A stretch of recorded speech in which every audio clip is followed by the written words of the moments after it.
I've written a book called The Next 100 Years, which is probably the most presumptuous book you can possibly imagine. And in one sense it is, certainly. How can I possibly know what's going to happen in the next 100 years?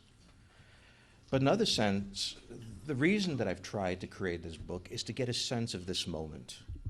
I mean, when I talk about the next 100 years, what I really want to think about is what are the forces that are real and permanent? Not today's headlines, not today's angst, not today's crises, but what are the things that are going to be discussed 50 years from now, 100 years from now? What are the forces that are developing underneath the surface of our global system that are going to be driving events? So if we started back in 1900, and I said to you in 1908 that, look, by the year 2000, all of the European empires will be gone. The Hohenzollerns will be gone, the Habsburgs will be gone, the Romanovs will be gone, the Turks will be gone. The great event of the century will be the rise of American power. China, Japan, Korea, these will be great economic powers.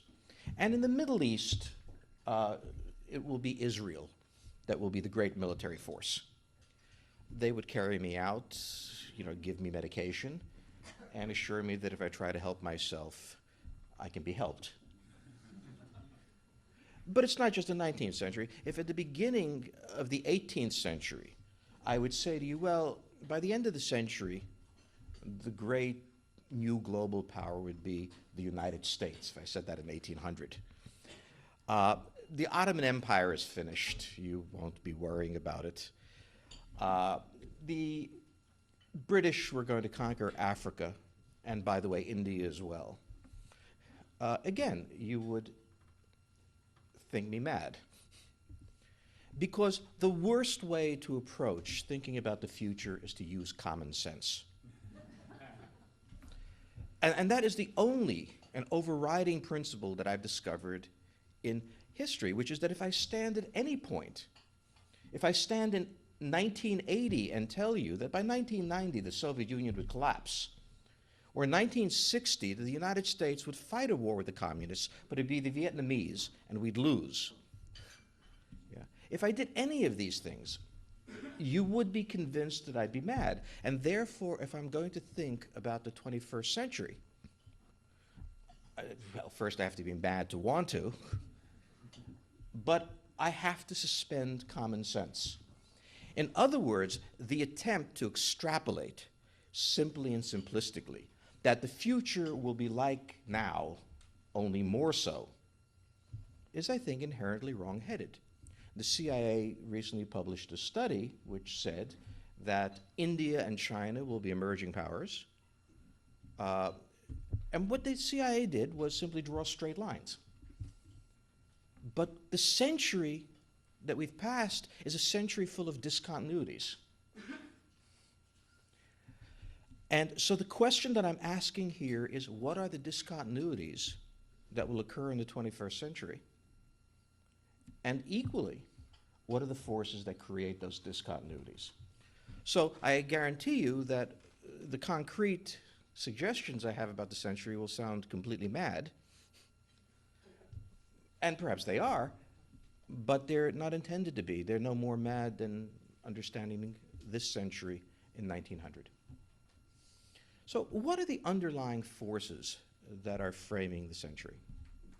Well, let me begin with the first one, which I think is critical to understand, which is the end of the population explosion. Everywhere in the world, birth rates are collapsing. It is projected by the United Nations that population growth will go from 100% in the past 50 years to only 50% by 2050.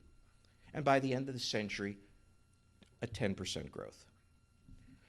To replace population, 2.1%, each woman needs to have 2.1 children. In most of Europe, that number is 1.5, 1.6, 1.7. In Japan, it's similarly low. It is therefore arithmetically certain that the populations of the leading countries that we're looking at is going to decline dramatically, as well as age. But that once the baby boom has passed away, we're talking about me, and that's fairly clinical, when I'm gone, the population decline will accelerate. Nor is it likely to reverse. In agricultural society or early industrial society, having a child was profitable. You sent him to work at an early age. When you retired, he would take care of you. Today, the single high, if you talk about conspicuous consumption, nothing is more expensive than a child who remains a child into his mid-20s when he tries to find himself, and you have to finance it. Or if he picks a profession that doesn't quite work out, comes home. In other words, having children is a luxury, not a necessity. And people are not going to indulge this luxury excessively. And therefore, there are fewer children. And that's not simply here.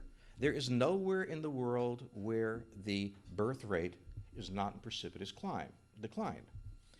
In the advanced industrial world, it is already in that position.